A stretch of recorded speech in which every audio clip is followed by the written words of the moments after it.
Addiction, it could be digital addiction or adult content addiction కావచ్చు, లేదు అంటే other habits like smoking or liquor, ఇటువంటి addictions అన్నిటికీ separate అవుతేనే మీరు ఆ కెరియర్ ప్రోగ్రెషన్ చేసుకోవడానికి లెర్నింగ్ ప్రాపర్గా చేయొచ్చు.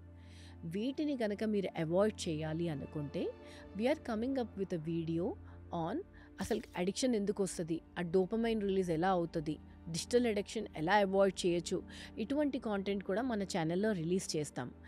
అవి చూసి దాని తర్వాత మీరు మీ ప్రోగ్రెషన్ని స్టార్ట్ చేసుకుంటే I think it really works better. మన ఒక ఫెస్టివల్ వస్తే ఫస్ట్ ఇల్లంతా క్లీన్ చేసుకుంటాం కదా, so that those positive vibes come into our life when we do puja or any kind of spiritual ritual.